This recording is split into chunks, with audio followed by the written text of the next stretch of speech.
에스라서 5장 6절에서 17절까지 말씀입니다. 유프라데스 강 서쪽 지방의 다뜨네 총독은 스달보스네와 동료 관리들인 유프라데스 강 서쪽 지방의 관리들과 함께 다리우스 왕에게 글을 올렸다. 그 글의 내용은 다음과 같다. 다리우스 임금님께서 평안하시기를 빌며 임금님께 아뢰입니다. 저희가 유다 지역에 갔을 때에 그곳 백성이 크신 하나님을 모시려고 성전을 짓고 있는 것을 보았습니다. 그들은 큰 돌을 떠가며 성전을 지으며 나무를 날라다가 벽을 쌓고 있습니다. 감독관들의 관리 아래 공사는 빈틈없이 잘 진행되어 가고 있었습니다. 그래서 저희는 원로들에게 누가 그 성전을 다시 지으라고 하였는지 누가 성벽 공사를 마치라고 하였는지를 물었습니다. 또한 임금님께 공사 책임자들의 명단을 만들어서 알려드리려고 그들의 이름도 물었습니다. 그들이 우리에게 한 대답은 다음과 같습니다. 우리는 하늘과 땅의 주이신 하나님을 섬기는 사람입니다. 우리는 지금 허물어진 성전을 다시 짓고 있습니다. 이 성전은 본래 옛날 이스라엘의 어떤 큰 왕이 짓기 시작하여 완공하였던 것입니다. 그런데 우리의 조상이 하늘의 하나님을 노엽게 하였으므로 하나님이 우리의 조상을 갈대아 사람 바벨로니아 왕 느부갓네살의 손에 넘기셨습니다. 그가 이 전을 허물고 백성을 바벨로니아로 사로잡아 갔습니다. 그러나 고레스 왕께서 바빌로니아 왕이 된 그 첫 해에 하나님의 성전을 지으라고 칙령을 내렸습니다. 그뿐만 아니라 그가 느부갓네살이 예루살렘 성전에서 꺼내어서 바벨론 신전으로 가지고 간 성전의 금그릇과 은그릇을 그 신전에서 꺼내어 돌려주기까지 하였습니다. 그때 고레스 왕께서는 세스바사를 총독으로 임명하고 그 그릇들을 주면서 그에게 그것들을 모두 예루살렘으로 가지고 가서 성전에 두라고 하셨습니다. 또 하나님의 성전을 제자리에 다시 세우라고 말씀하셨습니다. 바로 그 세스바살이 예루살렘으로 와서 하나님의 성전 기초를 놓았습니다. 그때부터 오늘까지 줄곧 일을 하였으나 아직 다 마치지 못하였습니다. 아뢰옵기 황송하오나 임금님께서 바로베놀의 왕실 문서 창고를 살펴보시고 정말 고레스 왕께서 예루살렘에다가 하나님의 성전을 다시 지으라고 칙령을 내리신 적이 있는지 알아보시는 것이 좋겠습니다. 그런 다음에 이 일을 어떻게 하면 좋을지를 결정하여 일러주시기 바랍니다. 아멘. 하나님 말씀입니다. 에스라와 함께 하나님께서 우리에게 교회가 성전이 세워져 가는 것들을 이렇게 보게 하시고 같이 기도하게 하여 주시는데, 오늘 우리가 읽었던 내용은 성전을 짓자, 그리고 여러 방해가 있고 성전의 공사가 뭔가 진책이 없이 한 15년 정도 흘러가게 됐는데 어느 날 갑자기 다시 시작된 공사로 인하여서 그 지역을 다스리고 있던 총독 다뜨네가 그와 같은 일을 보고 상부에 왕에게 보고서를 띄워서 서한을 띄워서 이와 같은 일이 있고 어떻게 하는 것이 좋겠냐라고 물어보는 서한의 내용을 오늘 우리가 읽었습니다. 이 총독은 이스라엘 백성이었던 사람도 아니고, 그리고 관리라고 이야기하면 페르시아의 관리였기 때문에 이스라엘 사람들이 보이고 있는 행동들에 대해서 전혀 다른 관점으로 바라보고 있겠죠. 그들에게 있어서 보이는 것을 그대로 기술하고 위험이라고 생각될 만한 다른 관점을 가지고 있는데, 오히려 이렇게 다른 사람의 관점으로 시선으로 보는 게 우리들의 모습을 또 다른 관점으로 보게 되는, 새로운 면을 보게 되는 그런 의미도 있겠다고 생각이 듭니다. 오늘 이 서한을 통해서 하나님께서 유다에 남아있는 이스라엘 사람들에게 드러나셨던 여러 일들 중에 우리가 좀 붙잡고 기도할 것을 한 두 가지로 생각해 보고 싶습니다. 첫 번째로 주목하고 붙잡게 된 것이 무엇이냐면, 세상 사람들, 심지어 경쟁자나 적이라고 표현할 수 있는 사람들이 인정할 만한 변화가 있게 해달라고 기도하는 것이 굉장히 중요한 거구나 생각하게 되었습니다. 8절 말씀을 보면 임금님께 아뢰입니다. 저희가 유다 지역에 갔을 때에 그곳에 크신 하나님을 모시려고 성전을 짓고 있는 것을 보았습니다. 그들이 큰 돌을 떠다가 성전을 지으며 나무를 날라다가 벽을 쌓고 있었습니다. 관리관들의 관리 아래 공사는 빈틈없이 잘 진행되어 가고 있었습니다. 라고 여러 공사 상황을 이야기하고 있는 장면이 나옵니다. 두 가지를 생각해 보게 됐어요. 그들 가운데 이것을 서한으로 올려서 보고해야 할 만큼 이게 굉장히 중요한 사건으로 다가올 때 두 가지를 붙잡을 수 있었는데, 하나가 뭐냐면 이것이 보고할 만큼의 큰 변화였다는 것과 또 하나 이것이 오랫동안 진행되었음에도 불구하고 어느 날 갑자기 시작된 변화가 어제와는 완전히 다른 변화였다는 것이죠. 새로운 일을 시작하는 게 아니라 해왔던 일을 시작하는데 그것이 적어도 다른 사람들이 보기에 너 진짜 바뀌었다 라고 생각할 만한 변화였다는 것이죠. 우리가 우리의 삶에 있어서 변화를 우리 스스로도 갈망하지만 근데 우리가 우리 스스로 만족하지 못하게 될 때가 있고 또한 심지어 우리 스스로도 이 정도면 됐다라고 이 정도면 많이 변했다고 생각하는 것이 있는데 그런데 이게 세상 사람들이 보기에도 다른 사람이 보기에도 정말 그러할 만큼 변화가 있게 해달라고 이렇게 붙잡고 기도해야겠다는 생각이 들었습니다. 교회가 처음에 성장하고 처음에 이렇게 뿌리를 내리게 될 때 엄청난 박해가 있었다는 것을 우리가 잘 알고 있죠. 한 300년 되기 전까지 예수님 돌아가시고 처음으로 국교로 인정되기 전까지 굉장히 엄청난 박해가 있었는데 그 중에 아주 심한 황제들이 기록적인 황제들이 몇 명 있습니다. 그 중에 한 명인 줄리안이라는 황제가 여러 일들 가운데서도 이 사람들을 직접 논평한 이야기한 이스라엘 사람들 중에서 그리스도교 예수님을 믿는 사람들을 직접 이렇게 논평한 일이 있어요. 그가 꿈꿨던 것이 무엇이냐면 고대의 이방 종교를 다시 부흥케 하는 게 소명으로 생각했던 사람입니다. 그러니까 이런 거죠. 주피테르라고 하는 것 그런 로마의 신이 사실은 그리스의 제우스라는 신이거든요. 그러니까 로마의 신이라는 것이 그리스에 나와 있는 뭐 제우스, 헤라 뭐 이런 사람들의 뭐 아프로디테 이런 신들을 그냥 그대로 이름만 바꿔가지고 로마의 신으로 이렇게 믿고 섬겼습니다. 그래서 바울이 전도할 때 보면 뭐 아데미어 뭐 이렇게 이야기하는 그런 신이 그리스의 신이었어요. 그리고 신전을 만들어 놓고 거기서 동물을 제사를 바쳤습니다. 이 줄리안이라는 사람은 이거의 부흥을 꿈꿨던 사람이에요. 다시 이렇게 옛날에 어떤 신앙이 켰으면 좋겠다. 그런데 제일 걸림돌이 되는 사람들이 뭐냐면 기독교를 예수님을 믿는 사람들이었어요. 이 사람들이 로마 사람들이 보기에 예수님을 믿는 사람들은 무신론자들이었던 거예요. 그 사람들이 보기에는 자기들의 신을 믿지 않으니까. 그래서 여러 번 회유해봤는데 통하지가 않는 거예요. 그래도 이렇게 이야기했습니다.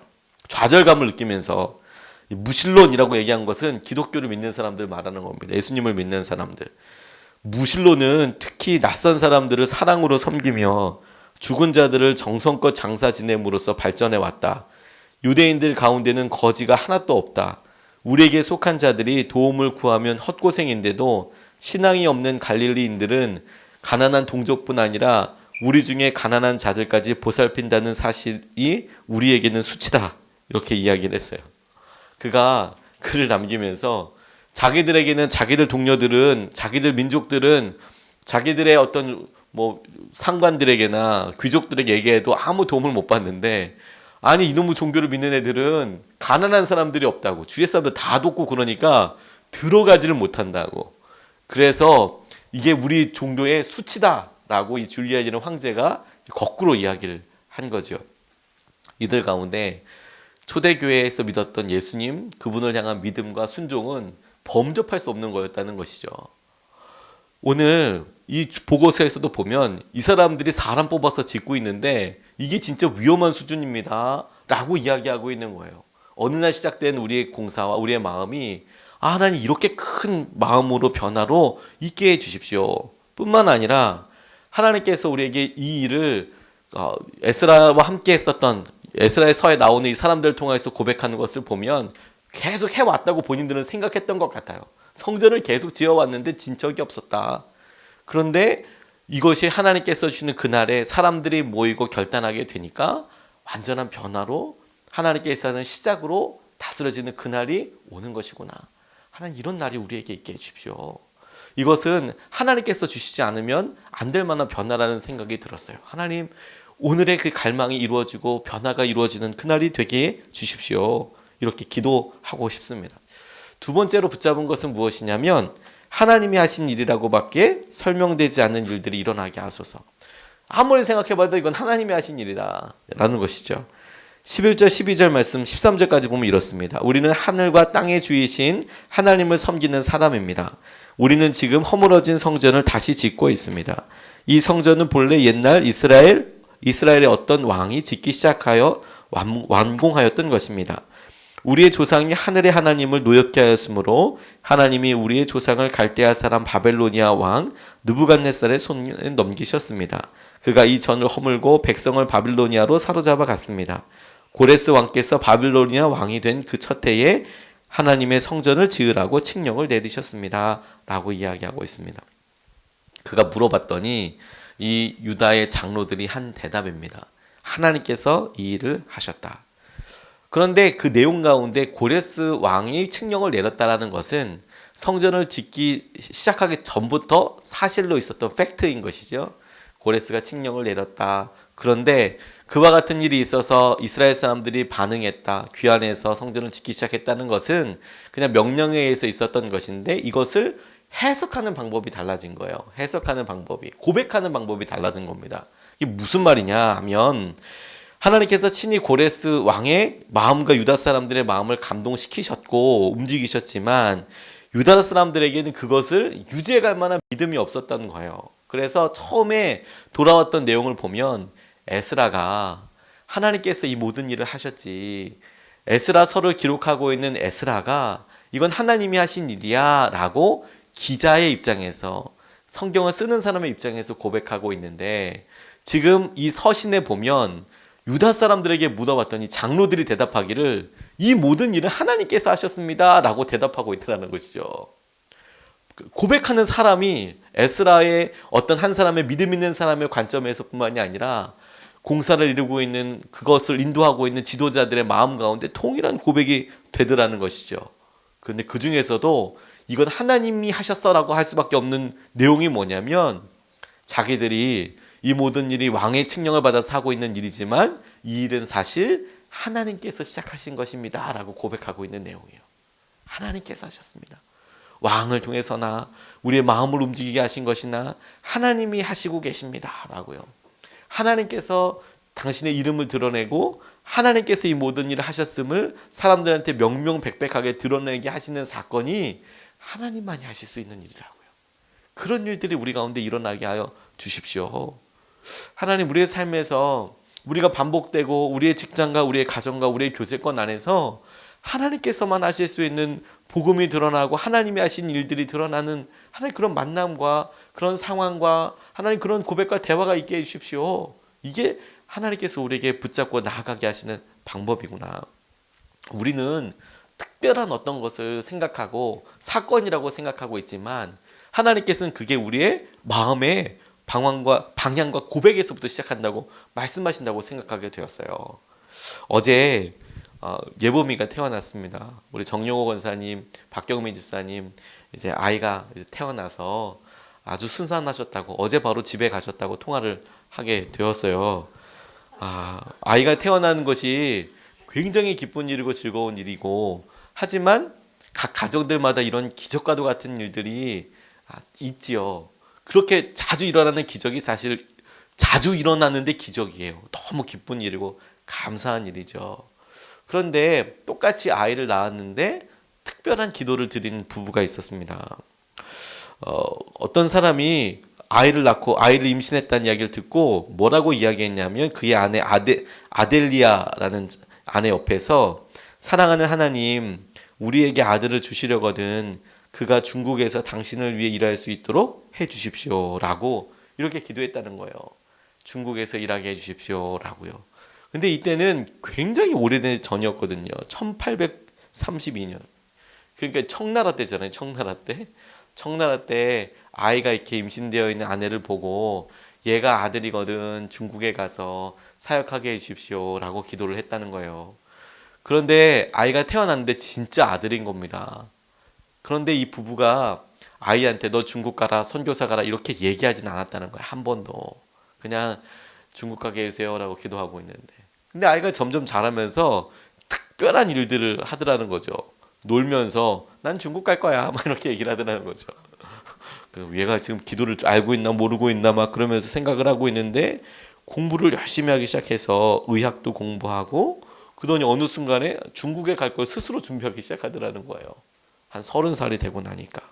그리고 나서 마침내 리버풀이라는 항구에서 영국의 항구에서 중국으로 떠나는 배를 타고 출발해 버립니다. 그 허슨 테일러였어요. 허슨 테일러. 그런데 그의 기도가 그의 시작이 어느 날 부모가 하나님 아들 낳거든 얘는 중국 가서 사역하게 해주십시오 라고 기도하고 시작하는 것에서 일어나게 되더라는 것이죠. 근데 그의 사역을 통하여서 하나님께서 그와 함께하고 계시는 것을 그런 기도와 함께 준비시킬 때를 보니까 하나님이 이거 다 준비시킨 거야. 그러니까 그가 하나님께로 받은 사명이 있으니까 다른 사람들이 날 도와주지 않아도 나는 갈 거야. 그래서 선교회를 만들어 버렸어요. 내지 선교회라고 만들어서 굳이 후원도 받지 않을 텐데 사람들이 많이 거주하고 있는 선교사님들이 아주 많이 거주하고 있는 그런 바깥에서 해안 지방에서 있을 필요가 없잖아. 나는 하나님께서 더 안쪽으로 들어가게 하시는 거야. 보급품을 받을 이유가 없으니까. 후원해 주는 사람도 없고. 그래서 안으로 들어갈 수 있었어요. 안으로 들어가서 사역하다 보니까 한 번도 복음을 들어보지 않은 사람들한테 직접 복음을 전하게 되는 것이죠. 그러다 보니까 이 선교단체의 선교 정책도 완전히 바뀌었어요. 철저한 토착화. 이 토착화라고 이야기한 건 뭐냐? 옷도 허슨 테일러도 중국에서 사진 찍은 거 보면 다 이런 치파오 같은 거 입고 찍었습니다. 모자 쓰고 찍고 중국 옷 입고 찍었어요. 그러니까 뭐든지 다 현지 생활과 똑같이 한다. 선교사님들이 옷도 다 똑같이 입고 돈도 먹을 것도 다 똑같이 쓴다. 똑같이 살고 복음을 전하는 것이다. 그런데 그게 공산혁명 때에도 무너뜨릴 수 없는 하나님을 향한 놀라운 영광의 통로가 되는 것이죠. 하나님께서 정말로 하나님께서 하신 일이라고 생각할 수 있는 일들을 주실 때 그게 뭐냐면 복음이 영광으로 드러나는 거예요. 이 모든 일이 하나님께서 하신 거구나. 하나님께서 어느 날 기도하는 것을 통하여, 어느 날 우리가 붙잡는 약속을 통하여, 어느 날 우리가 하나님께 드리는 고백을 통하여 하나님께서 행하시는 일들을 드러내시는 것이죠. 저는 오늘의 우리 일상을 그렇게 돌아봤으면 좋겠습니다. 어제도 있었고 그저께도 있었고 일주일 전도 있었지만 그중에 하루 어저께 기쁘게 한 아이가 생명이 태어난 것으로 인하여서 막 기분도 완전히 환기되고 너무너무 기쁘다는 생각이 들지 않습니까? 우리 일상적인 하루 중에서 특별한 날이 하나의 아이의 행에서 일어나는 것처럼 우리의 생각과 믿음을 향한 고백이 똑같이 그렇게 일어나게 될 거라는 것이죠. 하나님께서 하나님만이 하실 수 있는 그런 일들, 복음의 증인되고 복음으로 영광을 드러내게 되는 일들이 우리 가운데 오늘 있게 해주십시오. 이렇게 말씀 붙잡고 같이 기도하고 싶습니다.